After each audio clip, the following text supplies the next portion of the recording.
MS এক্সেলে এমন কিছু টুকিটাকি ট্রিক্স আছে যেগুলো জানলে আমাদের প্রায় 10 থেকে 20 মিনিটের কাজ 1 বা 2 মিনিটের মধ্যে শেষ করা সম্ভব।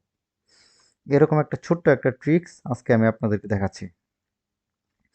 এখানে আমাদের একটা টেবিল আছে যেখানে বেশ কিছু কলাম আছে, নেম, রোল, অ্যাড্রেস, আইডি এবং জিপিএ।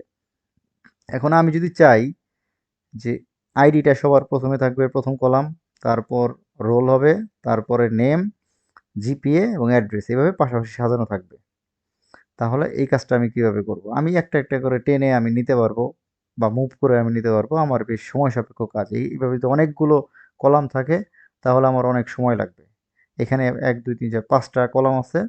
এভাবে যদি 20 বা 25টা কলাম থাকে তাহলে আমার অনেক সময় লাগবে এইভাবে সাজাইতে। তো এই কাজটা আমি খুব কম সময়ে করতে পারবো।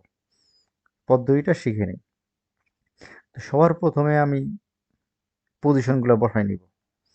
আইডি ধরলাম 1 নম্বরে হবে, এটা 2 নম্বরে হবে, নেম হবে 3 নম্বর, জিপিএ হবে 4 নম্বরে এবং অ্যাড্রেস হবে 5 নম্বরে। আমার প্রাথমিক কাজ শেষ।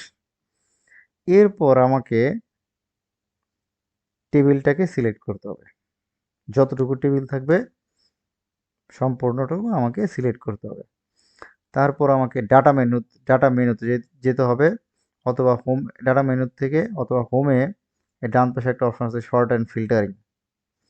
এখানে যেয়ে কাস্টমস ফিল্টার অপশন যেতে হবে।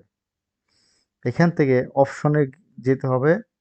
এখানে একটা অপশন আছে শর্ট লেফট টু রাইট। এখানে 2টা অপশন আছে, আমি নিব শর্ট লেফট টু রাইট এই অপশনটা। ওকে। এখন এখান থেকে রো 1 এবং স্মলেস্ট টু লার্জেস্ট। ওকে। দেখেন কত সহজে আমি যেভাবে চাচ্ছিলাম ঠিক সেভাবে সাজানো হয়ে গেল। এখন অপ্রয়োজনীয় অংশটা কেটে নিব। আমি যা চাচ্ছিলাম সেটা পেয়ে গেছি। খুব সহজেই আমরা এই কাজটা করতে পারবো। ধন্যবাদ সবাইকে।